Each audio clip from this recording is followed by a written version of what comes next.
Hello bachcho, let's see the question, and the question says that if the function f of x is equal to cos x power 1 by x when x is not equal to 0 and k when x is equal to 0 is continuous at x equal to 0, then we need to find the value of k.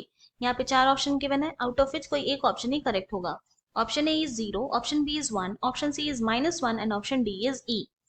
ना हम लोग क्या करते हैं, सबसे पहले यहाँ पे हमारा की कॉन्सेप्ट लिख लेंगे जो यूज करने वाले हैं. तो हमारा जो फर्स्ट की कॉन्सेप्ट यूज होगा वो ये होगा कि if function f of x is continuous at x equal to a, then limit x tends to a, f of x is equal to होगा f of a के.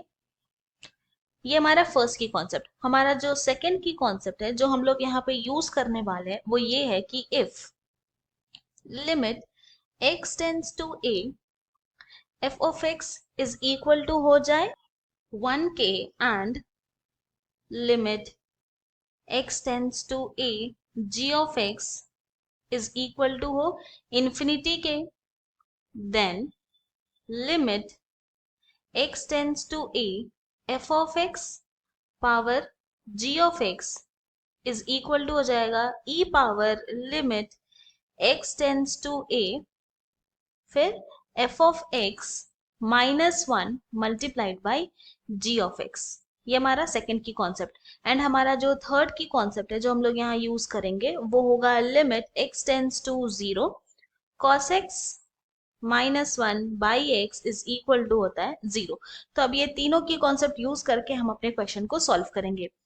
तो नाउ यहाँ पे हमें क्या बोला गया है कि फंक्शन जो है वो कंटिन्यूअस है एट x इक्वल टू 0 पे. तो अपना फर्स्ट की कॉन्सेप्ट के अकॉर्डिंग ये क्या हो जाएगा, if given function f of x is continuous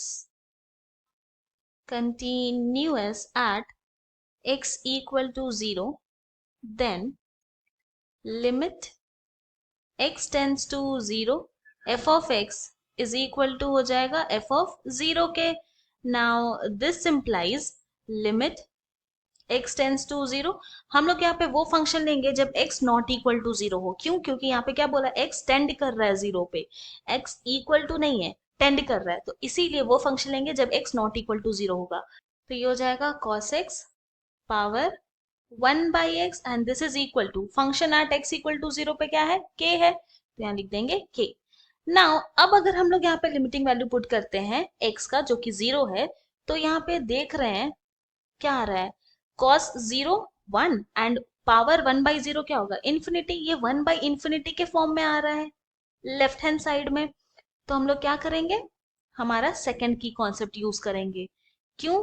क्योंकि since limit x tends to 0 cos x is equal to आ रहा है 1 and limit x tends to 0 1 by x is equal to हो रहा है क्या, इन्फिनिटी. तो अगर ये हो रहा है तो then limit x tends to 0 cos x power 1 by x is equal to हो जाएगा e power limit x tends to 0 फिर cos x -1 multiplied by 1 by x, यही होगा. तो लेफ्ट हैंड साइड क्या हो जाएगा, लेफ्ट हैंड साइड होगा e power limit x tends to 0 cos x -1 multiplied by 1 by x and this is equal to k. Now this implies e power limit x tends to 0, इसको हम लोग इस तरह से लिख सकते हैं cos x -1 divided by x and this is equal to k. अब हम लोग यूज करेंगे हमारा थर्ड की कॉन्सेप्ट. तो क्या है, limit x tends to 0 cos x -1 by x क्या है, 0. तो यहाँ पर ये हो जाएगा e power 0 and this is equal to k. Now किसी का भी पावर 0 क्या होता है, 1 होता है. तो दिस इंप्लाइज k का वैल्यू क्या आ गया, 1, और यही तो हमें फाइंड आउट करना था. Hence the value of k is 1. ये हमारा फाइनल सोल्यूशन है एंड ये जो आंसर है वो ऑप्शन बी के साथ मैच करता है, इसलिए option B is correct. I hope you have understood it well. Thank you and best of luck.